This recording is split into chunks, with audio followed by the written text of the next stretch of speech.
Jaya Shri Krishna Chaitanya Prabhu Nityananda Shri Advaita Gadadhar Shivasari Gaur Bhakta Vrinda Hare Krishna Krishna Krishna Hare Hare Hare Rama Rama Rama Hare Hare. Yesterday we spent a couple hours going door to door, and we noticed that by going out into the great unknown, known as the public, and meeting people, we're pleasantly surprised with the reception. Of course, not everybody can receive. It's not so easy. And it's a little difficult to go out because you have to have a sense, for the importance of going out and feel inspired to do so. Otherwise, there's many other things to do. And this first slide about sampradaya, the word itself we use regularly. The meaning is the complete gift, or the bequeathment of the greatest gift that you can receive. People give various kinds of gifts for various reasons. The motivation behind the gift that the sampradaya, that means the members of the sampradaya give, is out of a sense of loving devotion and abundance. When somebody has so much and it's coming in so generously from a benefactor, and in this case it's Krishna, they feel compelled to go and give it to other people. Your devotional service is a life of abundance. As Krishna says in the Bhagavad Gita, Ananyas chintayantavam ye jana paripasate tesham nityabdiyu dhanam yoga kshemam mahamyaham. When, he says, you give your full attention to me, then it's natural that you might not have time for other things, like taking care of yourself. He said, don't worry, I'll personally take care of you. And this is something that devotees experience. And also in the Bhagavad Gita, Krishna says, Tesham satata yuktanam vachatam pritipurvakam tadami bhagiyogam tam yenamam. You can finish with my sentences for me, because you're such a close group. Yenamam upayatite. Which is that if you have a sincere desire in your heart to know Krishna, even if you're a beginner, and Krishna says, I'll give you the intelligence how to come to me. And Krishna is all opulent. He says also in the Bhagavad Gita, Bhuktaram yagyatapasam sarvalokamaheshwaram suridam sarvabhutanam. Yeah, if you want to be happy in life, you want to be peaceful, then work for me. Don't work for some other person. Bhuktaram yagyatapasam sarvalokamaheshwaram. Also, a great relief, take a weight off our shoulders to know that Krishna is the owner and controller of everything. That's also in the Sri Upanishad, where Krishna says that I own everything and I control it, all belongs to me. Isn't that a relief to know that? Yes, one person said yes. We flew Vaisesika in here just to say this. Ishavasya idaṁ sarvam Kincham jagatam jagat. That everything animate or inanimate within the universe is controlled and owned by the Lord, and we should therefore accept only those things necessary for oneself, which are set aside as one's quota, and one should not accept other things, knowing well to whom they belong. It's a great relief to know everything belongs to Krishna, that everything's controlled by him, and that he handily sets aside a quota for every living being. All the animals get it, squirrels, mongoose, elephants, humans, everyone. And therefore you can feel free to give your full attention to Krishna and serve him. And he says, su-durlabham sarvabhutanam, that I'm the best friend. I'm your best friend. What to speak? He's also there with us all the time. He's in the heart. Surit means best friend in the heart. It's nice to know, right? Say yes. Yes. It's great to know that your best friend is your well-wisher and is always there with you in the heart. So Krishna takes care of those who just attend to his business. When he's satisfied, then the whole universe is satisfied. If you satisfy him, then you'll feel satisfied, but everyone else will feel satisfied too.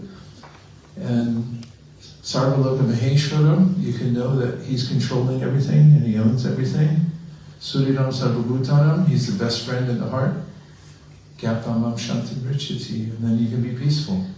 That's why it feels so good to do devotional service. And there are many kinds of devotional service, 64 items listed by Lord Chaitanya to Sanatana Goswami. 5 are especially potent. He says that these 64, 5 are so important and potent that even if you only have a little connection with them, and even if you don't have faith in them, you'll be successful in your devotional service if you keep contact with these 5. Should I say what they are? Yes. Okay. One of them is to associate with devotees. Another is to live in the holy Dham. Another is to worship the deities. Another is to chant Hare Krishna. And another is to hear Srimad Bhagavatam in the association of like-minded devotees. And hopefully they're more advanced than you are. And these 5 are extremely important for maintaining our connection with Krishna, and will grow readily in devotional service if we stay connected. Even if you have a busy life, and you're able to stay connected to these 5, or any of them, on as regular basis as possible, then you make spiritual advancement. And when you make spiritual advancement, then you become happy. And when you're happy, you want to share with others. Because what's the use of being happy by yourself? Have you ever won something? Anybody here ever win anything? Did you win something? I won Srila Prabhupada's book. He won Srila Prabhupada's book? Yes, your forever wisher. You're forever well-wisher. How did you feel? Happy. He's incredible. So, if you win something, you call somebody on the phone, I just won something. You tell somebody else. We've won a lot. We've won a free human birth. That's rare. There's several places, for instance, the Avadhūta Brāhmaṇa says, labdhvā, su-durlabham. No, it's not the Avadhūta Brāhmaṇa, it's the Avadhūta Brāhmaṇa. He's out in the wilderness, and Mahārāja Yadu meets him and says, how did you become enlightened? You're obviously enlightened. And he said, I have all these gurus around. And he said, I don't see anybody. It's just the wilderness. And he starts pointing to natural phenomena and saying, I got lessons from the mountain, from the tree, from the kurara hawk. And he names these 24 gurus. And one of his statements is, labdhvā su-durlabham idaṁ bahu-sambhavānte, mānuṣyam artha-dam anityam apīha dhīraḥ. That is, the human life is very rare to get. You can't sign up for it. You just either get it or you don't. And once you got it, you can turn this temporary and miserable, by the way, life into something eternal and blissful forever. That's a pretty good deal. So that's something we've won.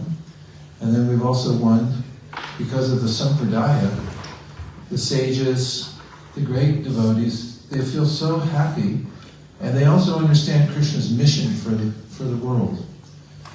Krishna's mission for the world is, he's the Prabhu, he's the master, and we're all his jana, we're all his subordinate servants. And those who are ensconced in material energy and lost to the happiness of the spiritual world, Krishna wants to reclaim. And that's his main purpose for creating the material world. And if you know that, then you can be an insider in spiritual life by helping Krishna with his mission, by sharing Krishna consciousness with other people. If you do that, then you become part of this phenomenon called sampradaya, giving the greatest gifts. There are lots and lots and lots, millions of good causes in the world. Even in London there's good causes, but there's only one great cause, and that is to take Krishna consciousness while you're a human, and you have the opportunity, and to give it to as many people as possible. And that's the spirit of the sampradaya. And the more we take it ourselves through these 5 methods and feel the effect of it, the more we'll be enthusiastic to administer the medicine. That's a metaphor given often in the Srimad Bhagavatam. In which Shukadeva Goswami describes how, this is medicine.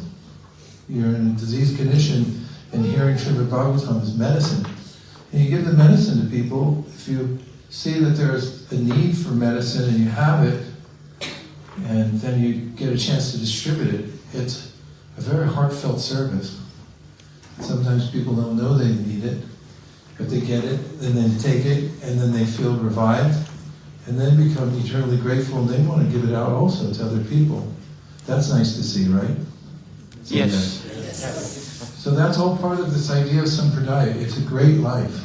It's the best life. It's taking what's the most valuable, imbibing it for oneself, so you feel genuinely qualified to recommend it to others, because you've taken it, and you're taking it, and you feel the change in your life. And then you naturally just want to share it with other people. So it's not really a technique. It's just life. Life in abundance. And there is only one way to be abundant in life, and it's to think of Krishna and chant Krishna's names, have prasadam. Say yes. Yes. This is abundant life, and then we share it with other people. And that's Lord Chaitanya's mission, which is called Audarya. Vrindavan is called Madhurya, which means it's so sweet, you can't stop taking it. And Audarya means it's the same container filled with sweetness, but it overflows, so it goes out to everybody in the world. And you get to distribute that. So that's nice. And now, I want to address a couple of points before I go on in the slideshow, because I have to admit, I don't know what's in the slideshow. I mean, I have an idea of the material.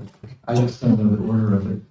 But I want to give you some practical advice, principles, that works everywhere in all places. I promised this morning in the class that having these principles will be so helpful that I guarantee them.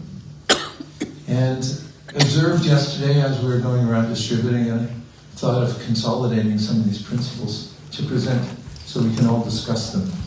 And I think that'll be really helpful. And I believe in keeping things simple so you have some takeaway that you can really use. Does that sound okay? Yes. First, I've noticed that book distribution is all fun and games until it comes to asking for donations. Then everyone gets a little bit squeamish. Ooh, that part I'm not sure about. It's like going on Harinam.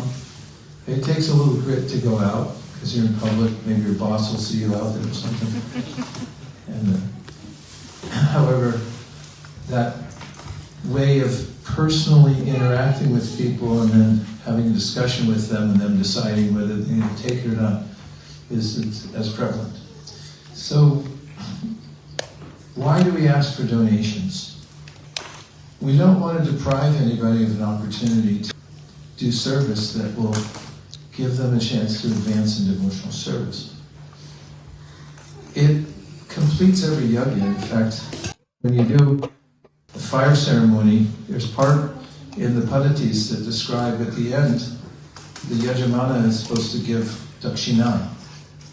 They're supposed to give something at the end. That's why when we have these initiation ceremonies, you see everybody walking around begging with a little cloth, and everyone collect something because they're supposed to give it to the priest.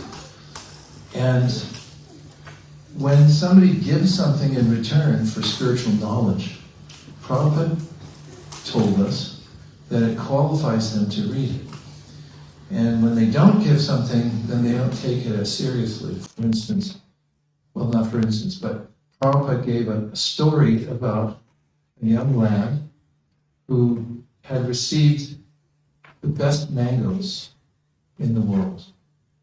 And he was so excited to share them, he went door to door to give them away free. And nobody would take. Why do you think? Because they thought, what's wrong with them? They're giving them away free. It can't be very valuable. So he went to the local sadhu and said, boy, I tried to do a good thing, and people wouldn't even take these mangoes. They're the best mangoes in the world.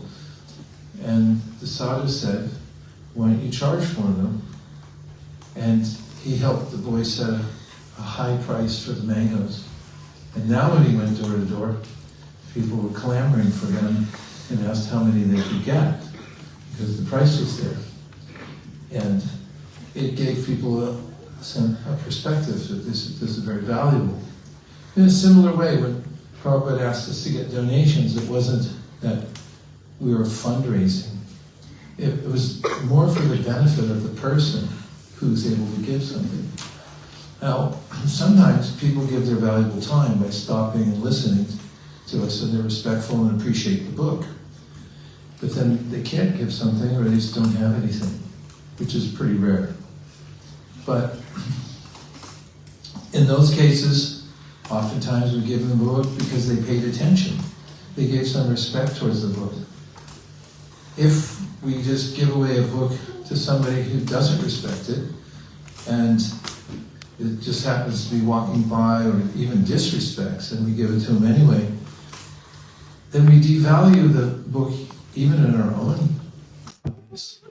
We don't feel filled up and satisfied because we haven't completed the yajna. So part of the art of book distribution is learning how to gracefully, gently encourage people to reciprocate. And so that's a principle of asking for donations. But let me make it easier for asking for donations. Does that sound like a good idea? Yes. The next principle is from the Srimad Bhagavatam, and it comes in the 11th canto, the Havi Yogendra of the Nava-Yogendras. Does anybody know the Nava-Yogendras? Yes. Havi Antariksha, Prabhuda Pipalayana, Avadhūta Brāhmaṇa, Karvajana. And these Yogendras were sons of Rishabhadeva. He had 100 sons. One of them was Bharat. 9 of them were the Yogendras. They were great sages, always on traveling Sankirtan, going from place to place to teach Krishna consciousness. So they met Mahārāja Nimi. And in the teachings to Mahārāja Nimi, Havi Yogendra spoke about how one should go on Sankirtan. Can you believe that? He talked about those who go out to give other people Krishna consciousness, how you should interact with them. And what he said was that you should categorize people when you meet them. And the 2 categories of people that you meet, well, actually there's 4 categories. Let me do the whole thing. He said, Ishvare Taradhineshu Balisheshu Dusatsusha Prema Maitri Kripopeksha Yakaroti Samadhivaha. That means 4 kinds of people, because Krishna is a person. So towards Krishna you should develop prema. And then there's devotees. You should have maitri, or friendship. Then there's innocent people, open-minded people. For them, you should pour in as much mercy as they can take. And remember we talked about people have a certain capacity for receiving. Not everybody has that. Have you ever met anybody when you're on book distribution didn't have a capacity to receive from you? Say yes. Yes. I'm going to give you some really good news in just a second. So for those who are innocent, you pour in as much mercy as possible. Now you want the really good news? Yes. There's some people that can't receive, and guess what you're supposed to do with them? Now I'm going to give you a quiz. One is, you camp out on their porch until they acquiesce. Or if you're in a parking lot, you should follow them. Especially if they're irritated and they don't show any interest at all. You should follow them to their car, get their license plate number, and then go to their house. These are options I'm giving you.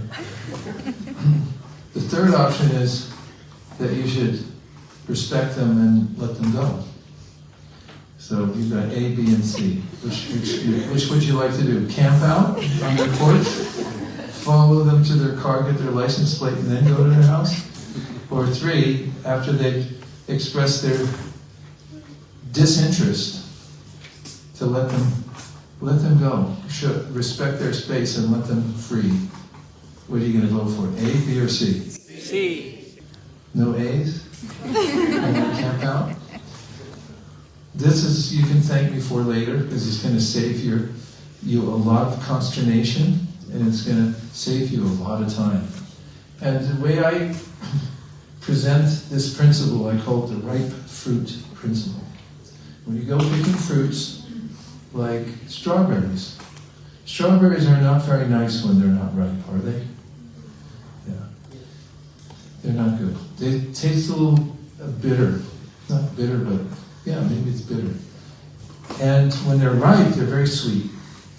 So when you pick strawberries, you look for the ones that are red, and they're a little softer, and maybe you can even smell the fragrance. You can smell strawberry fragrance from them. The unripe strawberries are greenish, where they have green around the periphery, on top and bottom, and then also they're hard.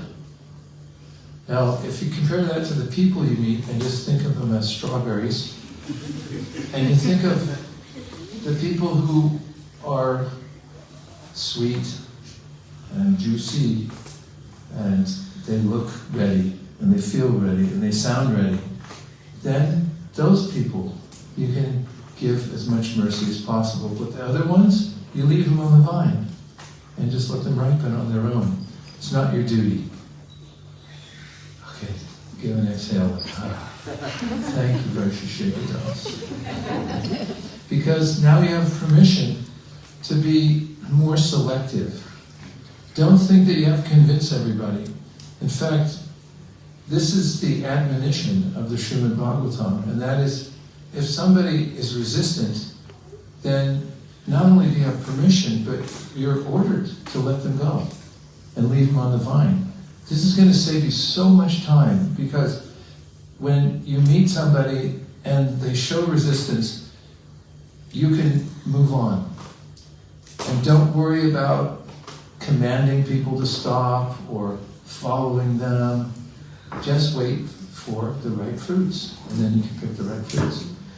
When you go out to distribute books with that mood, you won't be afraid to go out.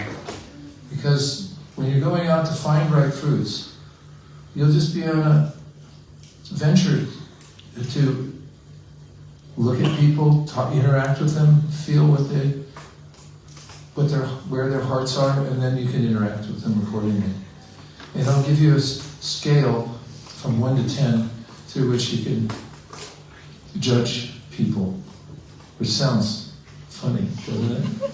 But that's what we do. As Madhyama Adhikaris, we have to be good judges, just like a good fruit picker. You don't want to come home with a basket full of unripe strawberries, right? So, scale 1 to 10. When you meet people, which is what we're known for, and book distribution is going out and meeting people, you look on a scale of 1 to 10 for whether they're a ripe fruit or not. And on that scale, anybody who's a 5 or lower is not ripe. And 5.1 and above, they're ripe fruits. If you start getting into 7 and 8, they're going to run after you and follow you to the car to get the rest of the books. And by the way, where's where's everything else? There'll be people in the 7 and 8 and 9 and even some 10s out there who just are looking for exactly what you have. But it starts at 5.1. And so when you're meeting people, you want to look at their countenances, because the face is the index of the mind. And you can notice from people's eyes, and also their lips especially. Like, I'll show you a smile that's at 5. It's not 5.1. Shall I show you? Yes. You say hi to me.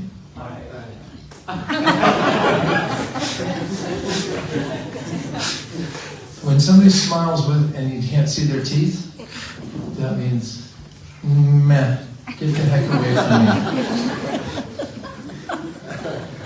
That's a smile with no teeth showing is a no smile at all. But once you see their teeth and they smile back they smile at you just because you're there, that means that you're getting into 5.1. That means there's a little opening and you can take the next steps. But before that, just eliminate the next steps. If you see some resistance, if people are going too fast, if people have the body language, they don't want to talk to you. On rainy days, they tip their umbrellas so you can't see them. Or, they pretend like you don't exist. Don't talk to them. Leave them alone.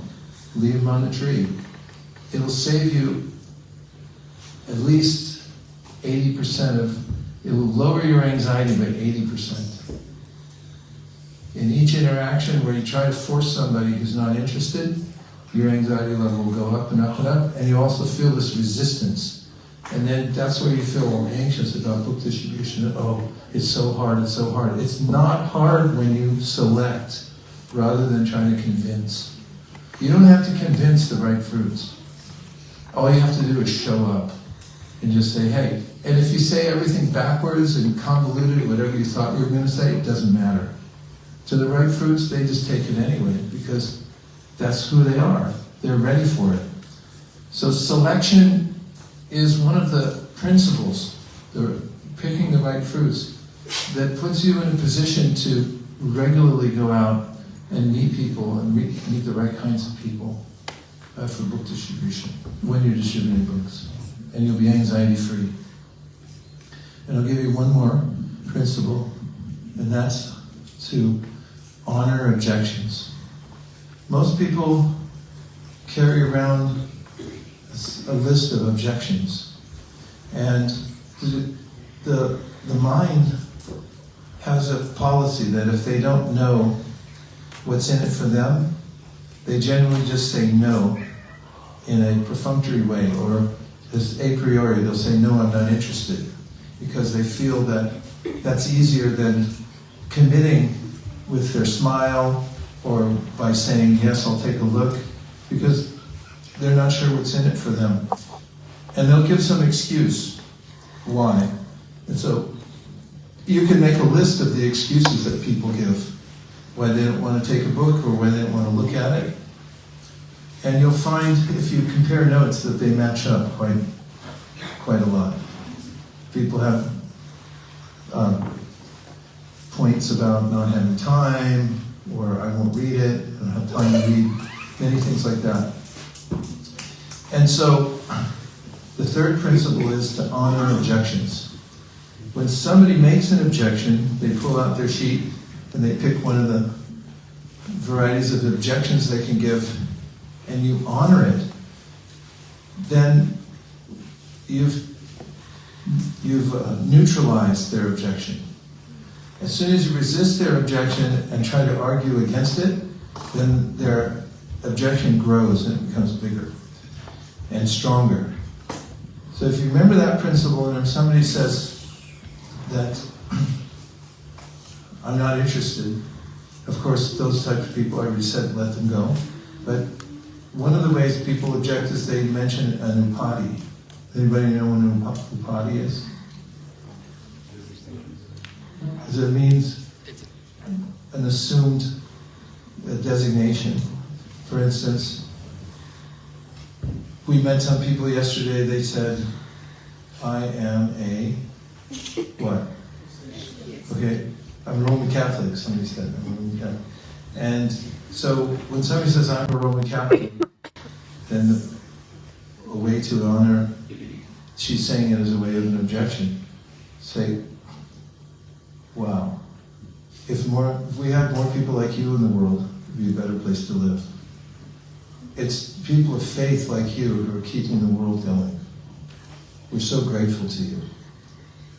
And what I find is when people have a new party and they present it, and then I honor it, then they're suddenly more open to hearing the next part of the conversation. People might say, I don't read. I really appreciate that. I don't read either.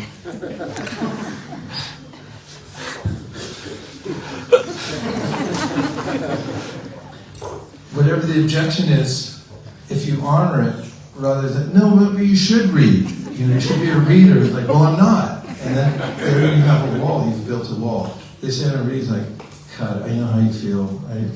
I wish I could read too. I don't read. And as soon as you honor and identify with their upadi or their objection, then you have an opening to go on with the discussion. And these are three basic principles that if you take these and you apply them, that is, remember that the donation is for them and not for you. And if you apply that when you're meeting people, it's also something that I integrate into my request. When I tell them about donations, I say, we don't need the money. But it's an ancient principle that when you give something in return for spiritual knowledge, it gives you the wherewithal to be able to read the book. And a lot of people appreciate that.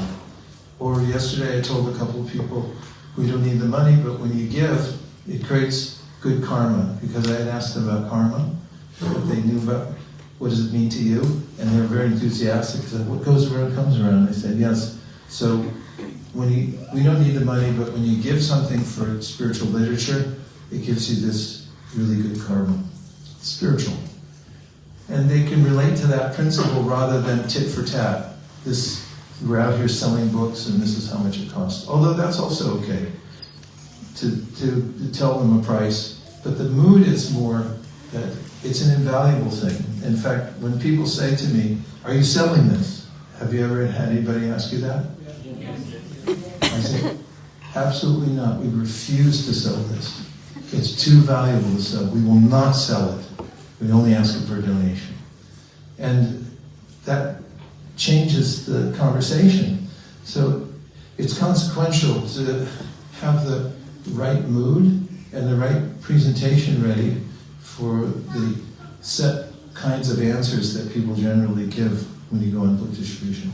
So far I've talked about why we accept donations, and some basic ideas how to do it, and what are the other two? Next one is starts with an R.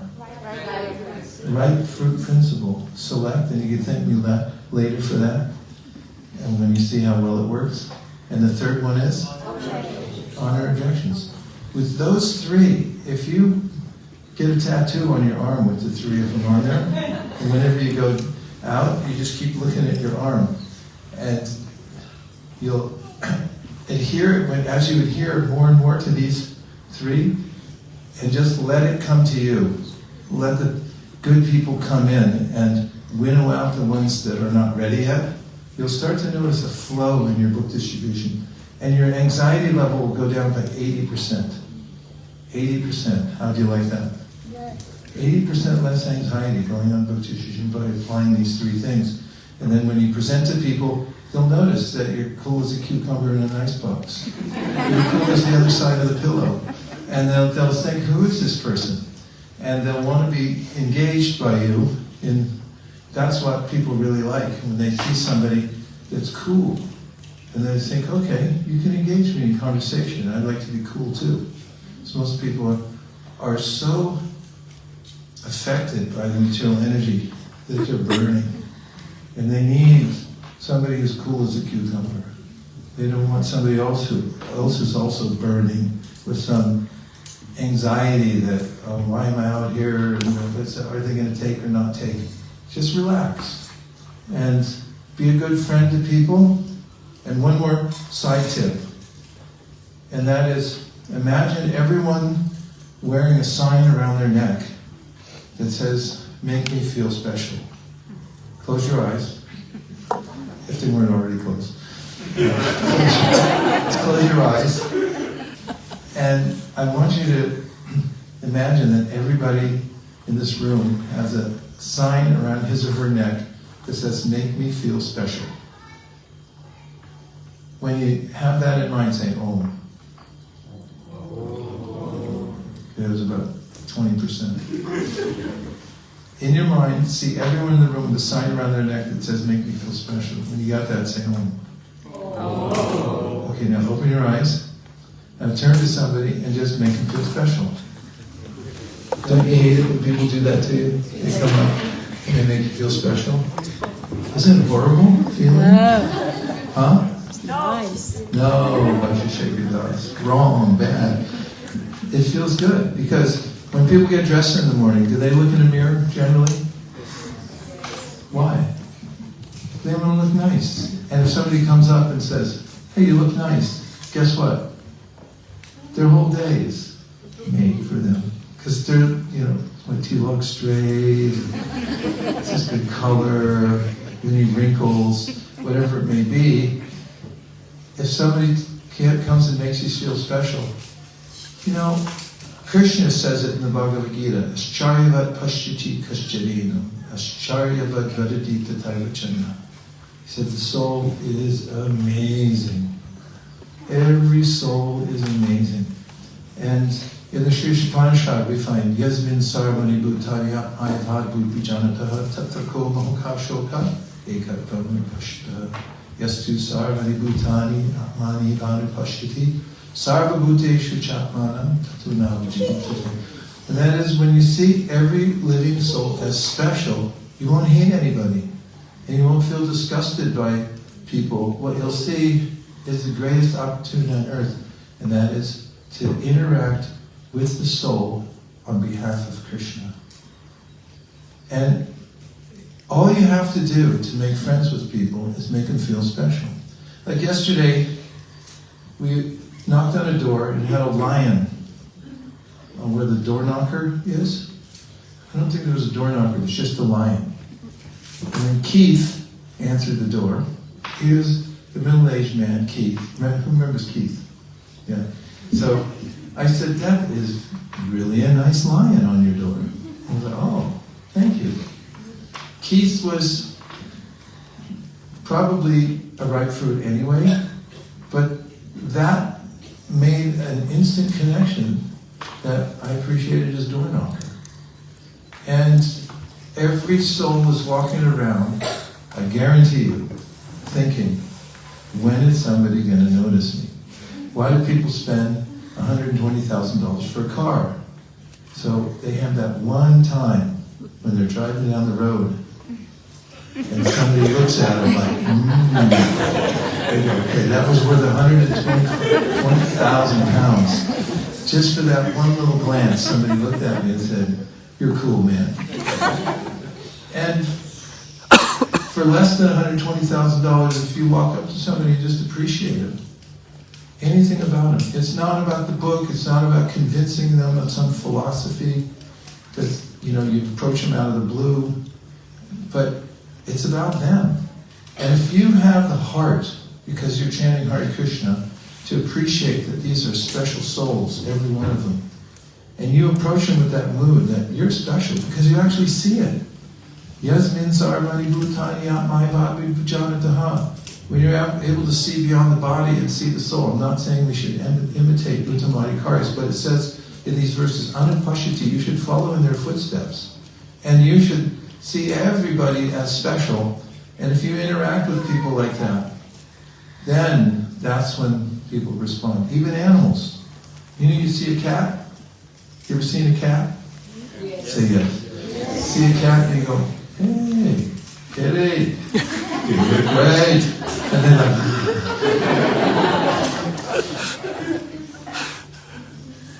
every living being wants that. They want to have a sense that somebody saw them.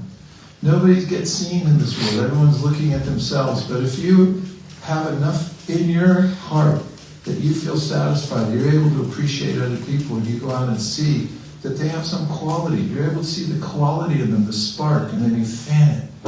That's what Prabhupada did. He went everywhere. And whenever he'd see somebody, he said, you can do this. He was hiring people who had no background in anything. He said, okay, you're in charge. And they go, I guess I am. Well, I guess I'll do it. Yeah, I'll take over a continent. After all, I am 21 years old. It's because Prabhupada had that vision. He saw there's a spark in there, just fan it. And that's the sampradaya. That's what the sampradaya does. Prachodayat. If you have a Gayatri, if you've received Gayatri mantra, you'll hear that word, prachodayat. It means Krishna is reaching out. He wants to encourage us to come up to real life, which is devotional service. And if we're representative of that mood, because we have it ourselves, we're feeling so encouraged, because our sadhana is so absorbing, we just want to give it to other people, then it's not going out on book distribution, it's living it at every second. It's because you're absorbed, the absorption just rubs off on everybody. You're exuding it. That's what the real technique is. And that's what Prabhupada's technique was. Well, now I'll have to check the time because it's my standard program to go beyond the boundaries. Yes. I was going to say maybe now might be a good time for questions, if that's okay. Yeah, let's do. Now, I have 100 quid in my bank, and I'll give it for a bad question. So try your hardest, and we'll see if you can win something today. Because many of you did. He's the only one who raised his hand. They asked if anybody won anything.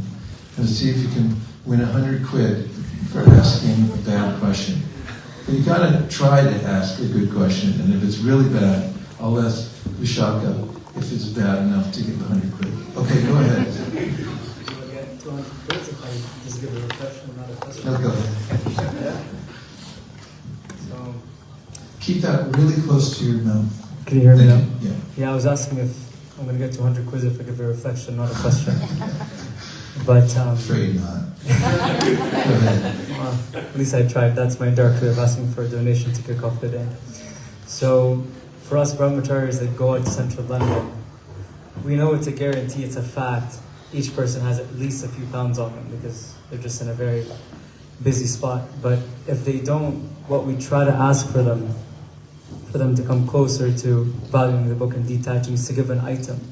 If they don't have anything, some would give fruits, some would give their favorite cloth, or what might have you. And I was wondering what you thought of that principle, because it's so hard for them to let go of anything material, especially to someone they met on the street. But once they do that, we find that they really value the book even more, and we create this instant connection of, we're not here for your money, we're here for your well-being, and they can see that. I think it's a fine principle.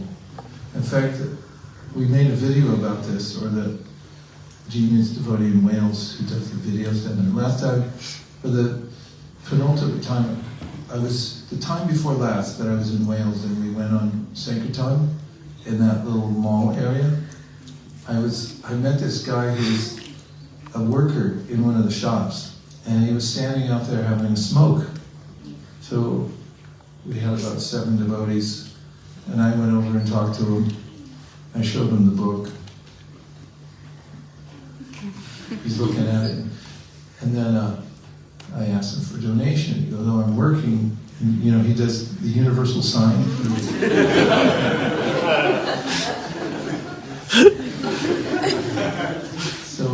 So I said, "So, give me this." He said, I give some, I don't have anything. And he had a pack of cigarettes. So I said, "Give me the cigarettes." And he thought I meant give me a cigarette because I wanted to smoke. So he pulls out a cigarette and he gives me the cigarette.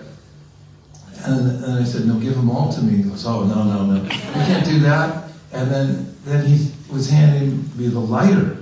because he thought, well, at least I could smoke that. And so, yeah, I'll take the lighter.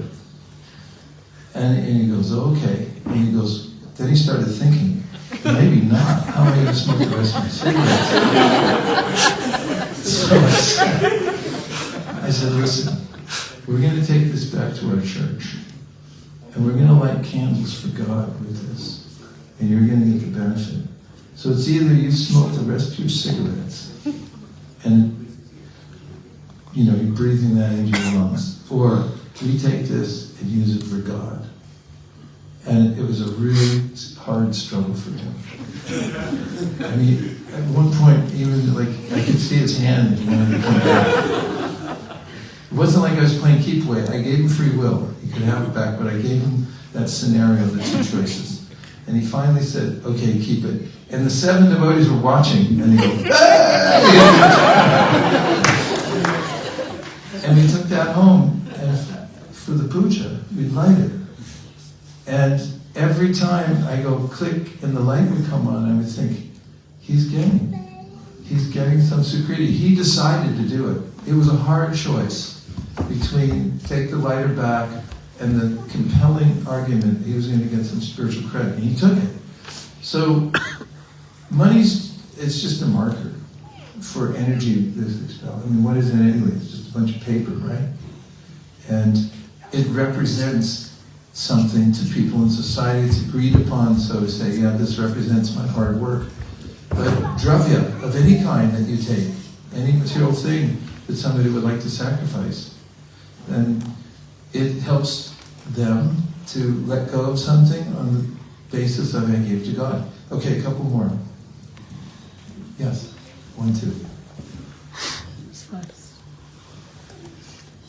I'm just wondering about the other party. I don't think that's on. What about the other party approach? And there, they think you are the ripe strawberry, the sweet strawberry, and they hug you for about an hour and reveal their whole life story and the software about relationships. And even when you try to you break off that contact, they follow you around, and it'd be an hour or 2 sometimes, and never take a book. Well, there's a couple of approaches. One is when you realize that that's the way it's going, and the person has psychological need to talk to somebody. You can explain to them that you have a time limit, and just be very straightforward. That's one of the ways. And it can seem a little difficult because the person is clingy and they may seem needy, but it's a service to them to just be straightforward and say, I really appreciate that you stopped, I really like you, but I gotta go. And I have more to do here, so thank you very much. That's the way, and if you want the cheap way out, you just pretend that your phone vibrated. Oh, I gotta get this. Yeah, thank you. Yeah, see you later. But the first way is better. It's better to be straightforward and let people know. Just be honest and straightforward with people. Let them know that this is too much conversation for me right now. And if you'd like, you can come to the temple and we can talk then. But just cut it off is my advice. And that goes for people who want to proselytize also, because sometimes people will feel duty-bound by their ideology that they have to convert you. And I already alluded to the way in which I disengage from them, which is as soon as I hear that marker come out, that now I'm going to tell you all about such and such and so and so, I honor their faith. I said, I really appreciate what you're doing. If there were more people like you in the world, it would be a better place to live. It's people of faith like you who are keeping the world alive. Thank you very much for what you're doing. And then, generally, 99% of the time, it severs the relationship because they were looking for a little more confrontation than that. And when they don't get it, it leaves them in a shocked state. And that's your time to okay, see you. I can actually give you an example about, about thinking about the other person being special. And this person was hovering around and not sure what they wanted. Was trying to convert me into Christianism, and she bent over to pick her coin that dropped, and said, "Wow, how did you do that?" because same sort of age we were. Uh-huh. I said, you are so fit, I don't think I could do that. And that actually encouraged her to come and look at the table, and she took some books. Oh, So there's some stories. Nice. If you try that special bed, it's so important. okay. Yes, it is. Thank you. Thank you. Okay, Mike right behind you. Hare Krishna. Hare Krishna. How to maintain compassion in heart even after sometimes hearing not only rejections, maybe something a bit more negative than that, still have the compassion and maintain it throughout the process? How to maintain The compassion? compassion in my heart, suppose, even after hearing sometimes a bit more than negative comments or rejections, on and on. Handling anything is dependent on the way you process it. And when we're in Krishna consciousness and we process whatever happens to us by observing how it's an interaction of the modes of nature, that it becomes easier to deal with on a personal level. Because if somebody snaps at you, for instance, yesterday somebody started to become irritated because when she opened the door, she saw more people than she's used to at the door. And also she saw somebody with a camera out.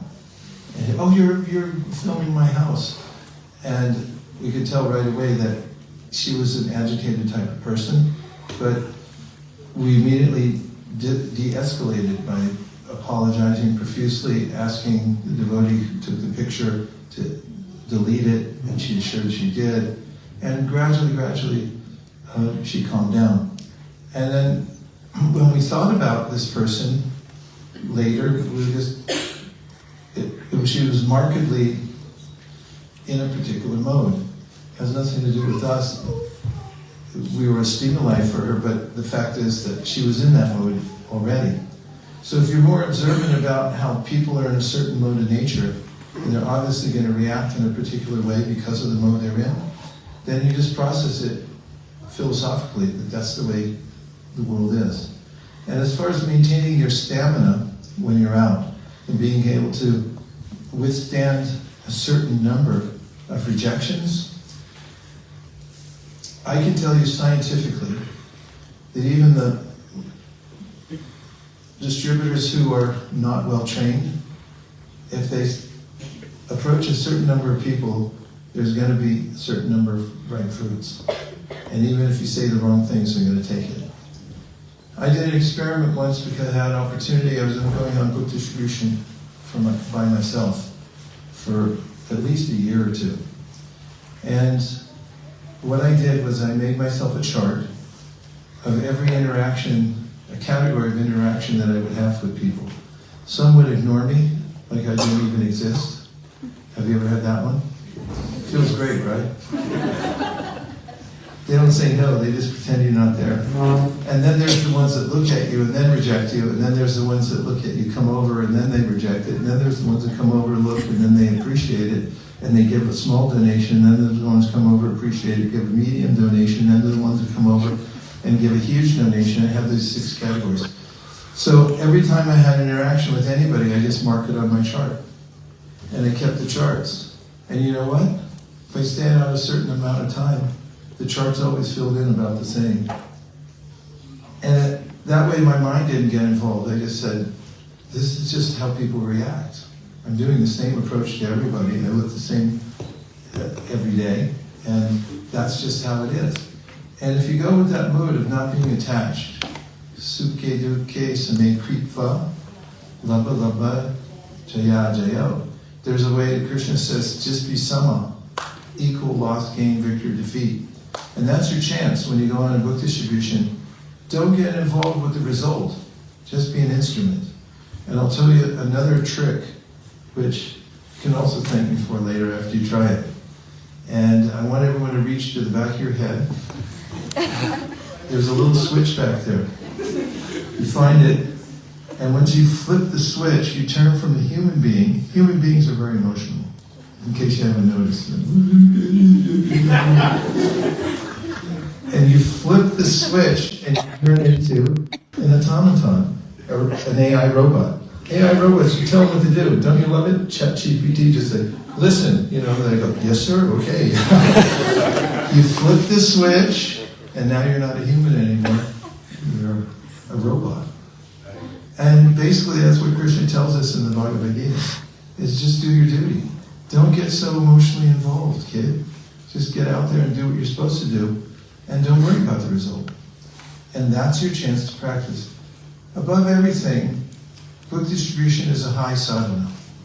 It's the opportunity to enact the principles that Krishna gives us in the Bhagavad Gita, and you're never going to get a more consistent flow of opportunities to be equal in the face of diversity and adversity. Diverse adversity. When you're going on book distribution. And if you do that regularly as a practice, don't go out to sell books. Don't go out to collect a certain amount of money, unless it inspires you. And there is a point at which that's very inspiring because you have a flow and you want something to shoot for, and that can be helpful and it's a useful, good tool. But when you're practicing, or you're not in the mood for it, just go out as a high sadhana and interact with people, make them feel special, and be equal to everybody. If somebody slams a door in your face, somebody gives you $1,000 and says you're the best person who ever lived, stay the same. And just keep doing it, because that's the way you work when you're following the Bhagavad Gita. And now's your chance. Okay? Yes, Prabhu.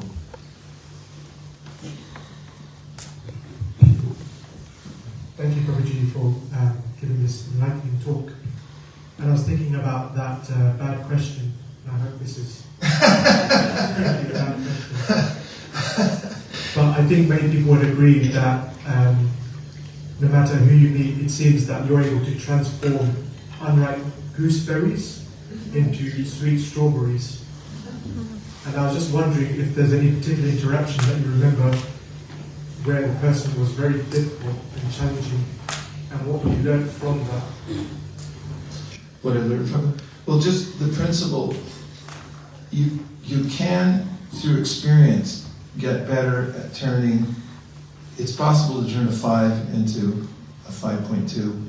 It's possible even a 4.9, 4.8, something like that. But it just becomes second nature because you've met so many people. But an interaction that we had yesterday was with that lady who was irate to begin with.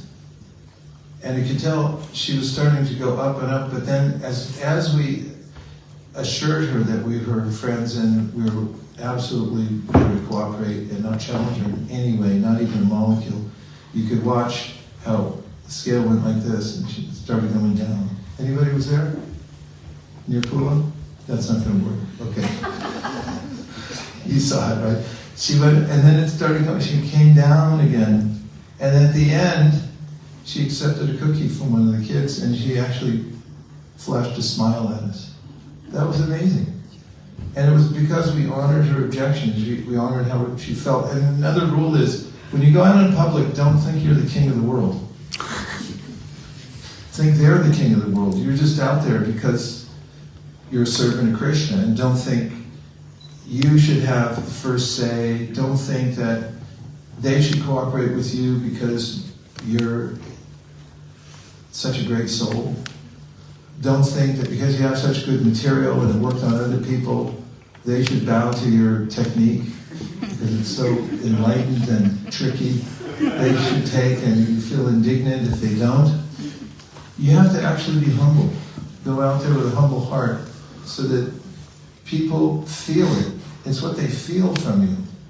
And if they feel there's a profit motive or you're trying to make them do something for your own benefit, living entities are smart. They're part of Krishna. And Krishna's unlimitedly smart, and the jivas are smart enough to figure out what your intentions are. They can feel it, they can smell it. So that's part of it. And I'm sorry that I cannot give you the 100 pounds. Okay, next. Just before we go to the next question, if I could ask the devotees to hold the microphone close to their mouths. Okay. Otherwise, even if it is a bad question, you don't get 100 points. Hare Krishna, my question is about when people say they already have a Bhagavad Gita, and if you say, oh, don't take this one, then take another book, they say, oh, let me first read what I have, I can't take any more books. How do you respond to that? How often does that happen? Out of 20. Maybe 2 or 3 times? And it's 2 or 3 points out of 20? Are they Indians or regular people? Mostly Indians. Okay, this is a different topic. I'm going to save you a lot of time, and you can thank me later for this one too. Distributing Bhagavad Gitas to Indians is like distributing snow to Eskimos. So, here's the deal. Seriously, folks. Seriously. Here's the deal. If you approach an Indian with a Bhagavad Gita, and you tell them, take this Bhagavad Gita, it's an insult. The way they feel inside is this. They feel, I know I should be reading Bhagavad Gita, deep inside, because Indians, they have this naturally, it's DNA. You know, most of them, even the atheists, if you scratch a little bit, they believe in God. So if you show them Bhagavad Gita, what goes through their mind, their psychology is, oh, I should have been reading this. And, you know, my mom read it, my grandmother memorized it, I'm in the family, I know I went to engineering school, I should have read it, I didn't have time, but they feel guilty. And their response then is, look, I already know this, I already know Bhagavad Gita, I have Bhagavad Gita. So the way I approach Indians with Bhagavad Gita, 98% of the time, and there's always variations, these are principles I'm giving. Never hand them anything. Don't give them a book for sure. Don't give them a card, because then they'll say, yeah, I'll call you later. In fact, don't give anybody a card until the very end. Don't hand them prasadam. Don't hand them anything. Don't hand them what? Anything. Don't hand them what? Anything. When you meet an Indian, don't hand them anything. And keep the book far away from them. Because even if it comes close, then their meter goes on and they go like, I know that, I have that. So here's how I approach it. I say, yeah, we're out here today, and you already know this. That's how I preface when I talk to Indians. You already know this, and you know better than me. I say this over and over again. As you know better than me, repeat that. As you know better than I. Bhagavad Gita is the jewel of India. There's a lot of problems in the world, and this is something that we can share all over the world to help people and help society by giving this spiritual technology. And see, what we're doing is we are teaching Bhagavad Gita in countries all over the world where people don't know Bhagavad Gita. I say, you already know Bhagavad Gita. Your mother read Bhagavad Gita. Your grandmother memorized Bhagavad Gita. And that's just about what they were going to say to me. They were just about to say that to me. And I said what they were going to say. And then they go, and then I say, so what we're doing today, and because you already have this, enough for you is for other people, and emphasize it 5 times and I won't let them near the Gita. I say we're doing a fundraiser so that we can teach Bhagavad Gita to people all over the world who don't have it. We teach it in Japan, we teach it in China, we teach it in Russia, we teach it in Germany, and it's for them, not for you. And it's a fundraiser. Everyone say fundraiser. Fundraiser. When Indians hear fundraiser, they go like, okay, where's my wallet? How much is it? And then all you have to do is see which kind of payment acceptance. After they give, that's when all the books come out. You give them the Gita, you give them whatever, because they're going to give you 50 at least dollars, pounds, or more. And then you can pile them up with as many books as you like.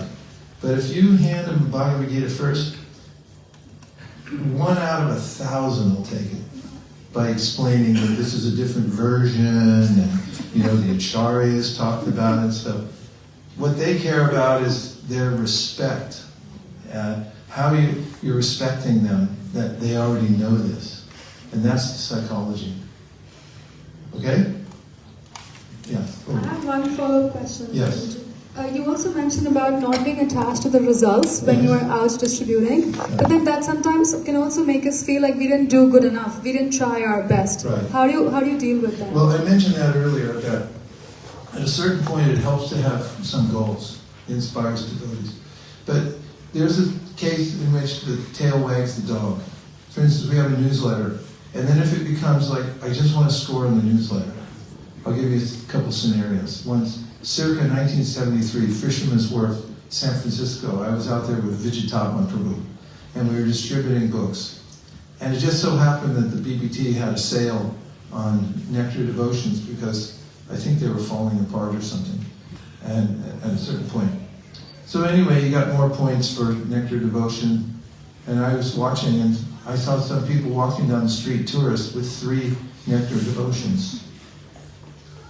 3, 2, 5, and then next thing I met Vaisesika and I said, where are all these Nectar Devotions coming in? Well, I figured it out. If you give out 3 of these, it's less money for it, and you get more points than for one Bhagavad Gita.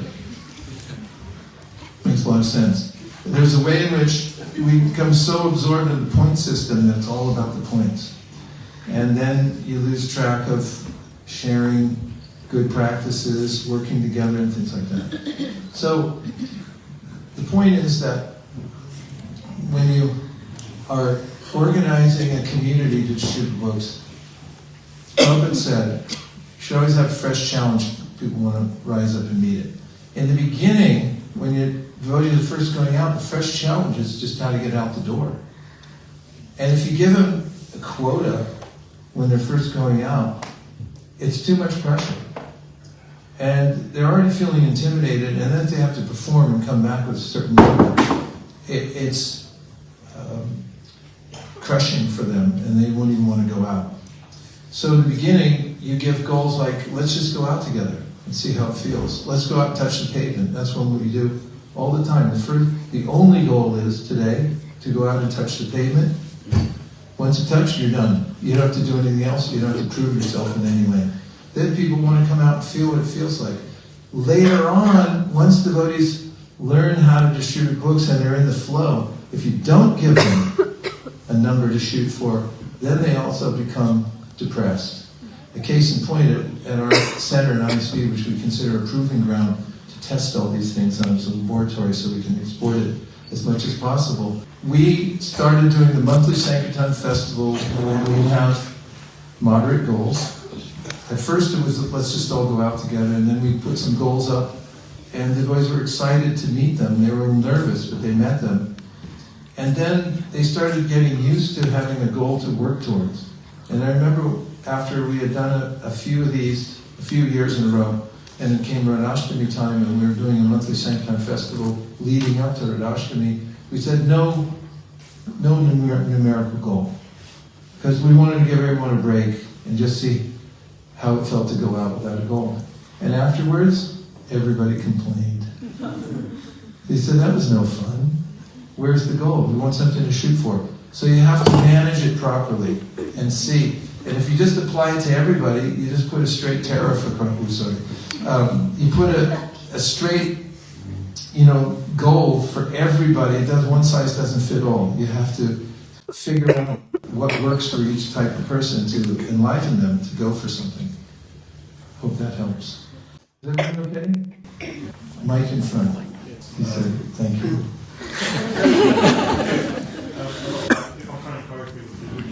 A lot of people, when he's trying to encourage them for book distribution, they'll say that I'm not a Sankirtan devotee. They'll say I'm not a Sankirtan devotee. Or book distributor. What makes someone a Sankirtan devotee? What makes them a Sankirtan devotee? And how can we encourage more people? And how can you encourage more people to Sankirtan? Well, we find that when you have a group effort, when everyone goes out together, it's more compelling. You go out with your friends, you don't feel isolated, afraid, and you also don't put a big demand. You tell people just going out to see what it feels like. And the hardest part of book distribution is just getting to your spot. So just have them touch the pavement when they get there. Have some alternative engagements for some people when they get out. For instance, for a monthly Sankirtan festival, you could You can have a table for book distribution. You can also have a Harinam nearby. So those who aren't ready to hang around the table, they can do the Harinam also, or distribute prasadam.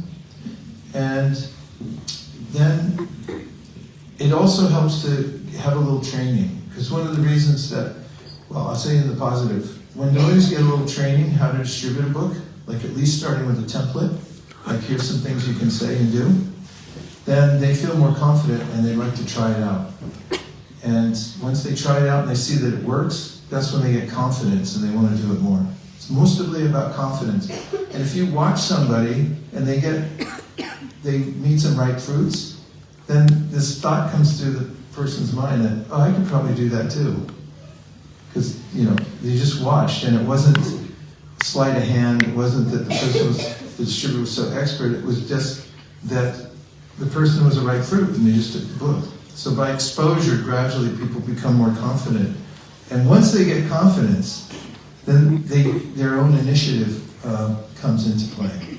Prabhupada told us in 1975 in Vrindavan, when we asked them, that is our Sankirtan team was there, and the devotees were asking Prabhupada questions about, what about this, what about that? And one of the things he said was, what should we teach devotees about book distribution? One of the things he said was, teach them to be sincere. And he said, when they're sincere and they try, then he went like this with his hand, he said, the master within their heart will show them how to do it. And he said, every devotee has his or her own genius how to do this, and it comes out when they sincerely try. And so group effort, make it fun. You want to know how to make it fun? It's one word, pizza. If you say pizza or you write it on anything, everybody will come. Pizza, I'm coming. When does the pizza start? Right after the same time, all right, I'll come. And have pizza, or whatever, you make a fun environment. So for monthly Sankirtan devotees go out for an hour, pay your tax. Pay your tax, then have a little pizza. And just like last night, after our program, we all met, and we had a program at Radha Gopi and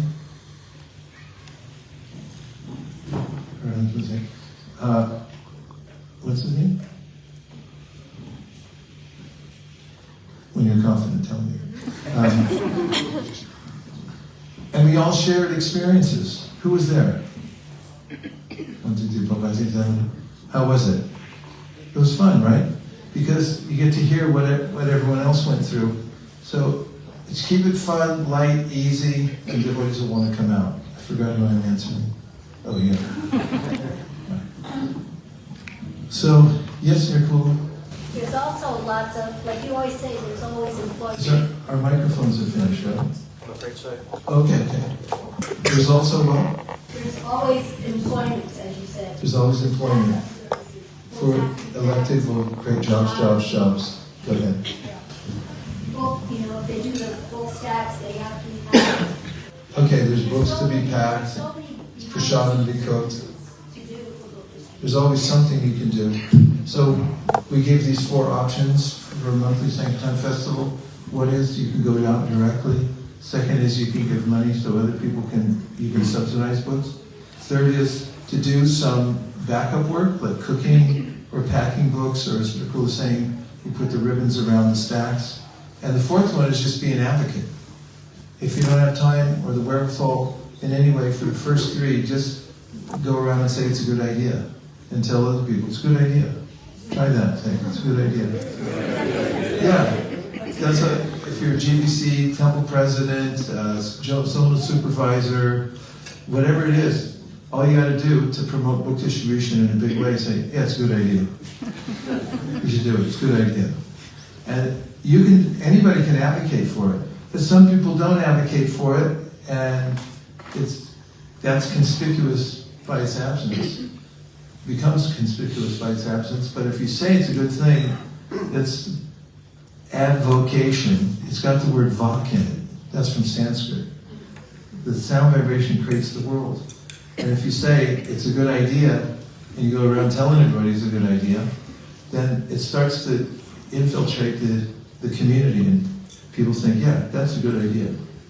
Because everyone's got a lot of ideas that come from everybody advocating for this or that, so advocate for the Sampradaya, our family business. I'm not trying to sell any books here, but it's not even my book, it's BBT's book.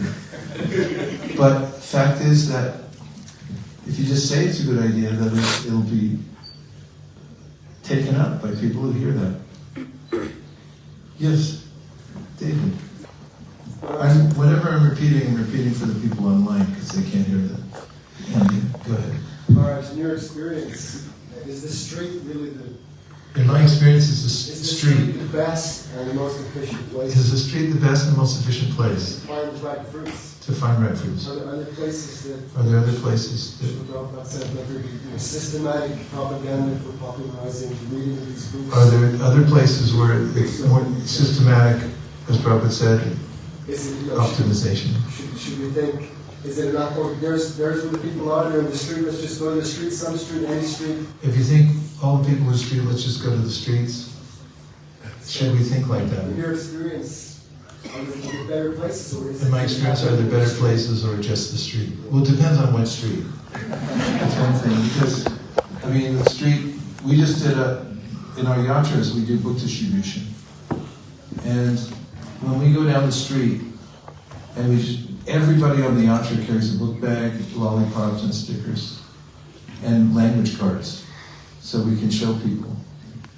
And some streets we go down, like in Jagannath Puri, we go down the street, when we come back the other way, everyone's got a stick hanging out of their mouth, it's a lollipop. The sticker's already up on their shop, and they're sitting there reading the book. I mean, that's a street. And then there are other streets. San Francisco, it's a little tough. The downtowns tend to be very impersonal and rough and tumble and hard. Then there's other places where it's not a business district, there's more tourists and things like that. Some people do better than others. I generally don't take out brand new people to really hard streets. In Toronto, there's some places that are just naturally easier, even though they're streets, so it depends. Then, of course, there's university campuses where there's intelligent young people who are seeking knowledge. Those are good. And looking for the outlets where you can meet the type of people you're looking for. Another thing that reminded me to say is that it's very important to connect book distribution with the follow-up program. Because when you are looking for the right fruit, you don't want to just inoculate them and then send them on their way by giving them a book. You want to have them join something as soon as possible so they can get association with devotees. So if you have the two programs connected to one another, so when you meet somebody on the street, you're able to say, why don't you join us for a Zoom call tonight? We're going to have a talk on Bhagavad Gita, or whatever you label the class. Then it makes much more use of their time and your resources. And we find in multiple approaches in different places that the devotees go out and they try to find the places where people are the rapist, and they go to events, like where people go to an event where they're talking about yoga or something like that, or something trending towards the mode of goodness, they find a lot more people. If they go to the beer and wine festivals, they still meet nice people, but they're a little farther and fewer in between. And then as the day goes on, it goes down. It's noticeable. The mode of ignorance comes in when people drink alcohol. And then it's really hard for them to make any good decisions. And there you have it.